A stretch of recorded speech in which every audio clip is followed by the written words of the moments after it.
Je suis d'accord avec vous, rien ne vaut la dégustation ou le voyage dans les vignes, mais pour autant il est quand même plutôt agréable de lire sur sa passion et de progresser aussi grâce aux livres. C'est pour cette raison que je vous ai fait une sélection des 10 livres que je vous recommande de lire sur le vin. Évidemment, il en existe beaucoup plus et il me faudrait beaucoup plus de temps pour tous vous les recommander, donc on va juste se concentrer sur les 10 premiers. Avant de commencer, beaucoup des personnes que je vais citer dans cette vidéo sont passées dans mon podcast, je vous mets les liens en description, comme ça vous pourrez aller les écouter facilement.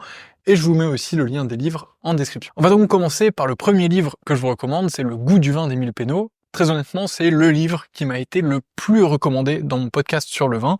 Alors Émile Peynaud a fait partie des grands œnologues en France, et dans ce livre, il vous donne de manière pédagogique toutes les clés pour bien comprendre le vin, de la production des raisins jusqu'à la dégustation du vin.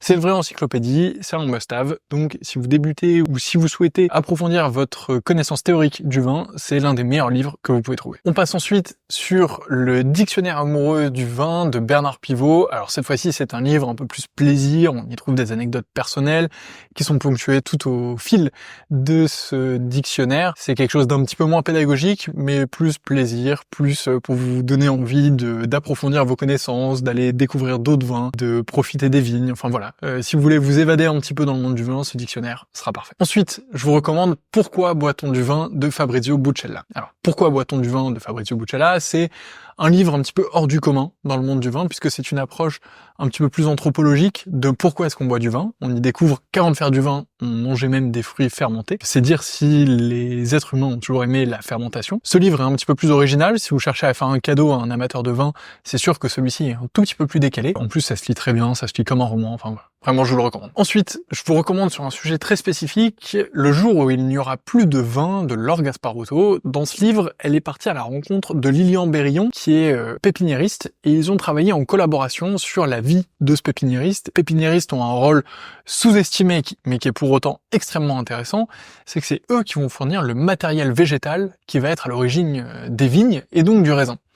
Et il se trouve qu'il y a des problèmes inhérents à cette industrie sur à la fois la provenance génétique, la diversité génétique, la manière de faire ce bois. Et c'est un sujet qui est vraiment passionnant, qui rentre voilà dans l'intimité de la vie de quelqu'un qui se rend compte de ça et qui a maintenant envie de bien faire les choses. Et je vous le recommande vraiment. C'est à la fois une enquête, un livre presque roman. Enfin voilà, c'est vraiment super. C'est très bien écrit comme toujours avec Laure Gasparotto et c'est très intéressant. Donc le jour où il n'y aura plus de vin de Laure Gasparotto, vraiment une énorme recommandation. Ensuite, je vous recommande 1000 vignes de Pascaline Lepelletier. Pascaline, qui est aussi passée dans mon podcast, comme Laure Gasparotto et comme Fabrizio Buccella. Donc Pascaline Lepelletier, qui est meilleur ouvrier de France, meilleur sommelier de France, Master of Wine, et qui officie maintenant à New York, qui a une personnalité absolument incroyable, d'une culture spectaculaire sur le vin, d'une ouverture d'esprit aussi sur le vin qui est absolument spectaculaire. Et elle a écrit cette somme qui est vraiment une masterclass en fait. Il n'y a pas d'autre mot pour désigner 1000 vignes. Je vous disais en introduction que le goût du vin d'Émile Peynaud, c'était celui qui m'a été le plus recommandé dans mon podcast. Je pense que 1000 vignes de Pascaline Lepelletier est le livre qui m'a été le plus recommandé récemment dans mon podcast, puisqu'il a dû sortir il y a à peu près 1 an, et depuis tout le monde m'en parle, donc c'est un livre que vous devez absolument avoir dans votre bibliothèque, et qui vaut vraiment le coup d'être lu si vous êtes passionné par le vin. On retourne chez Fabrizio Buccella, et je vous propose cette fois-ci de découvrir Mon cours d'accord mets et vin de Fabrizio Buccella. C'est un livre qui est aussi un petit peu différent, puisque c'est un petit peu un livre de travaux pratiques. Il va vous dire, pour ce chapitre, il faut acheter tel vin blanc, tel vin blanc et tel vin blanc, et une mozzarella, et du citron jaune, et on va goûter de telle et telle manière le vin pour en faire un accord mets et vin et comprendre les bases de tout ça. Donc si vous aimez à la fois la cuisine et le vin, associer tout ça, c'est vraiment pas mal.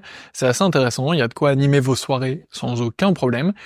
Et ça rend l'approche très facile, très didactique. Donc pour creuser le sujet des accords mets et vin, je vous recommande sans aucun doute ce livre. Attention à ne pas pratiquer les TP tout seul, puisqu'il faut quand même pas mal de bouteilles de vin par chapitre, ça peut être un petit peu dangereux.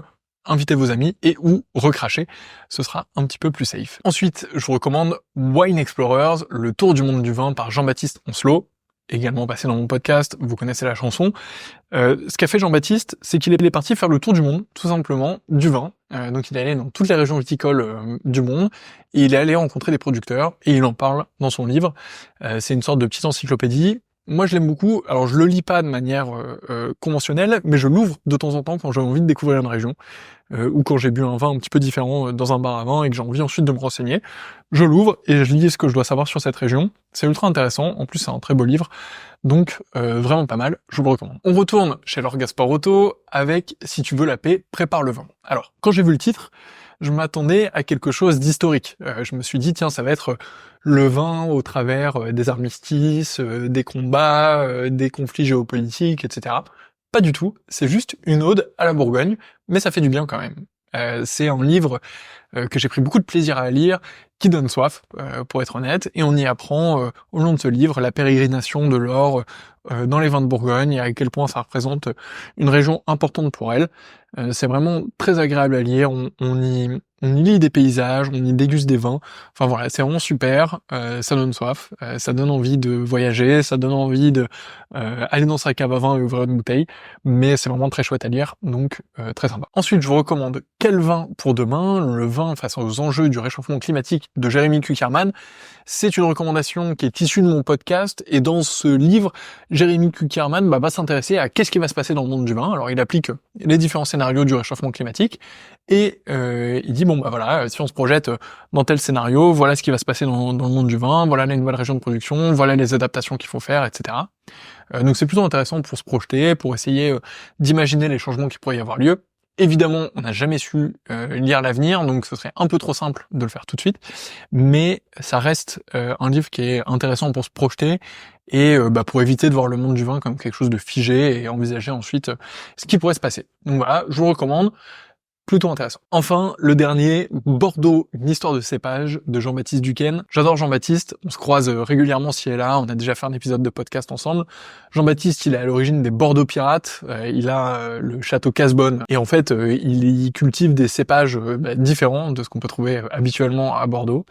Il s'est vraiment concentré sur ce patrimoine végétal dont on perd parfois un peu la diversité. Et dedans, voilà, il va nous raconter que Bordeaux, ça va bien au-delà du Merlot et du Cabernet, et qu'il y a beaucoup plus de diversité. Donc très sympa à lire, très intéressant aussi, puisque Jean-Baptiste est vraiment quelqu'un d'extrêmement smart, d'extrêmement réfléchi, qui va dans le détail des éléments qu'il peut lire. Donc c'est assez agréable à lire, et c'est une très belle somme de connaissances aussi. Donc si vous voulez découvrir un petit peu la face pirate, la face cachée de Bordeaux, je pense que ce livre va vous plaire. Voilà pour cette première sélection de 10 livres. Dites-moi en commentaire si j'en ai oublié, dites-moi quel est votre livre préféré sur le vin. Je vous mets évidemment tous les liens en description. Je vous retrouve très bientôt. Salut!